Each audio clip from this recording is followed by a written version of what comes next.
नमस्कार। हम सब नवरात्र में देवी के 9 रूपों की पूजा करते हैं ना, जिन्हें हम नव दुर्गा कहते हैं।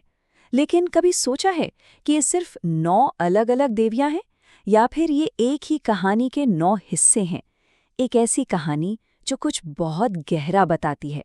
हाँ, असल में ये 9 रूप मिलकर बदलाव की एक बहुत पावरफुल कहानी कहते हैं। एक ऐसी यात्रा जो हमें शक्ति और अनुशासन से होते हुए विनाश और फिर आखिर में परम ज्ञान तक ले जाती है। तो आज हम इसी सवाल को और गहराई से समझेंगे। नवदुर्गा को सिर्फ एक पौराणिक कथा की तरह नहीं, बल्कि एक पर्सनल और स्पिरिचुअल ग्रोथ के सफर के तौर पर देखेंगे। तो चलिए शुरू करते हैं इस गहरी पड़ताल को। तो ये रहा वो नक्शा जो इस पूरी यात्रा में हमारा गाइड बनेगा।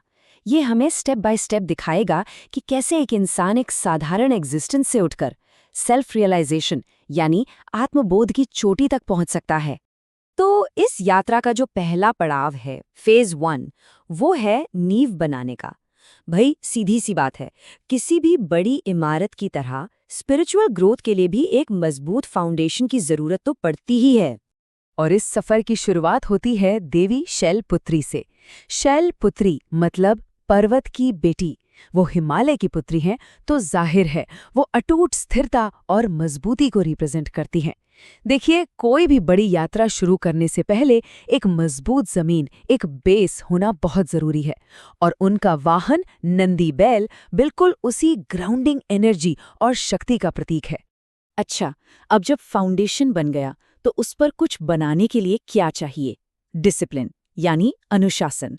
और यहीं आती है देवी ब्रह्मचारिणी। वो हमें तपस्या की ताकत सिखाती हैं। मतलब ये बताती हैं कि बड़े लक्ष्य हासिल करने के लिए बहुत मेहनत और पक्का इरादा चाहिए।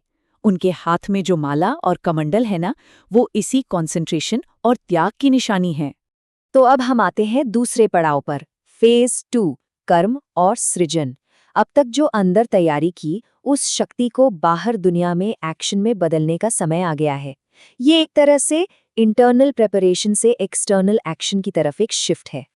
और इस फेज की शुरुआत होती है देवी चंद्रघंटा से। अब देखिए, हमारे पास स्टेबिलिटी भी है और डिसिप्लिन भी, तो अब हम दुनिया को फेस करने के लिए तैयार हैं। उनके माथे पर जो घंटी के आकार का चांद है, वो शांति और अलर्टनेस के बीच एक बैलेंस का सिंबल है। मतलब मन तो शांत रखो, लेकिन अन्याय के खिलाफ लड़ने के लिए हमेशा तैयार रहो। उनका शेर और हथियार इसी हिम्मत और रेडीनेस को दिखाते हैं। और सोचिए, जब हम हिम्मत वाले और निडर बन जाते हैं, तभी तो कुछ नया क्रिएट करने की हिम्मत आती है ना? यहीं आती है देवी कुष्मांडा। कहा जाता है कि जब यूनिवर्स में सिर्फ अंधेरा था, तब उन्होंने सिर्फ अपनी मुस्कान से पूरी दुनिया बना दी। वो उस क्रिएटिव एनर्जी का सोर्स है जो हमें याद दिलाती है कि हमारे अंदर भी शून्य से कुछ भी बनाने की ताकत है। लेकिन सिर्फ क्रिएट कर देना ही तो काफी नहीं होता। जो बनाया है उसे पालना, पोसना, नर्चर करना भी तो जरूरी है। और इसी रोल को दिखाती हैं देवी स्कंद माता।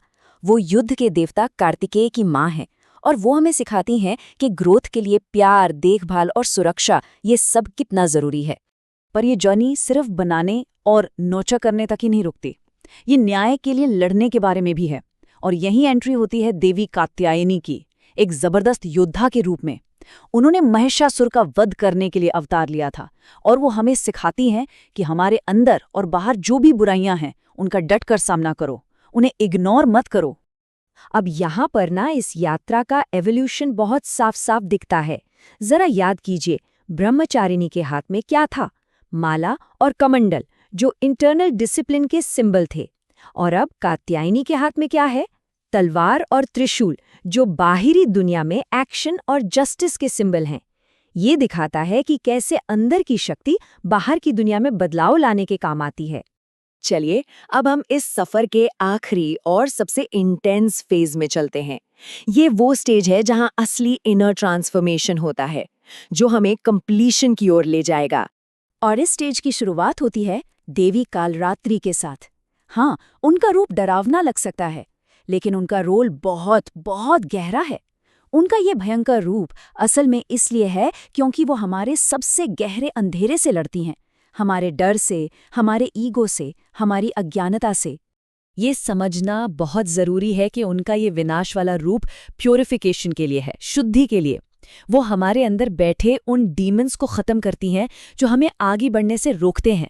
हाँ, ये एक मुश्किल प्रोसेस है, लेकिन उतना ही जरूरी भी। बिल्कुल वैसे ही जैसे सोने को शुद्ध करने के लिए आग में तपाना पड़ता है। काल रात्रि की उस इंटेंसिटी के बाद आती है शांति और क्लैरिटी, और देवी महागौरी उसी शांति का प्रतीक है।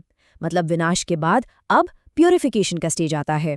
उनकी कहानी हमें यही बताती है कि मुश्किल लड़ाई के बाद हम फिर से प्योर और शांत हो सकते हैं। उन्होंने गंगा में स्नान किया और अपनी चमक वापस पाई। वो हमें फॉरगिवनेस और रिन्यूअल यानी माफ़ी और नई शुरुआत का पाठ पढ़ाती हैं।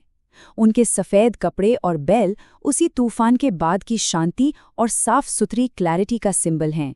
और अब हम पहुंचते हैं इस महान यात्रा के शिखर पर, देवी सिद्धिदात्री। नाम से ही जाहिर है, सिद्धियों यानी परफेक्शन को देने वाली। वो इस स्पिरिचुअल जर्नी का अल्टीमेट गोल हैं। सिद्धिदात्री का मतलब ही है सिद्धियां, या कह लीजिए स्पेशल पावर्स देने वाली। यहाँ तक कि खुद भगवान शिव ने भी अर्धनारीश्वर रूप पाने के लिए इनकी पूजा की थी। और उनका कमल पर बैठना ये इस बात का प्रतीक है कि आध्यात्मिक यात्रा अब पूरी हो गई है। साधक कीचड़ से ऊपर उठकर परम ज्ञान तक पहुंच चुका है। तो अगर पूरी यात्रा को एक नज़र में देखें तो ये स्टेबिलिटी से शुरू होती है, फिर डिसिप्लिन और एक्शन से गुजरती है, क्रिएशन और ग्रोथ की तरफ बढ़ती है, डिस्ट्रक्शन और प्योरिफिकेशन से खुद को ट्रांसफॉर्म करती है, और आखिर में एनलाइटनमेंट पर खत्म होती है। ये सेल्फ डेवलपमेंट का एक पूरा साइकिल है। और आखिर में ये सफ़र हमें एक बहुत गहरे सवाल के साथ छोड़ जाता है। अगर ये यात्रा हर इंसान के इनर डेवलपमेंट का एक रोड मैप है, तो आज हम खुद को इस सफ़र में कहाँ पाते हैं? क्या हम अभी भी अपनी नींव मजबूत कर रहे हैं, या दुनिया में कुछ करने के लिए निकल चुके हैं, या फिर अपने ही अंदर के अंधेरे से लड़ रहे हैं? सोचने वाली बात है।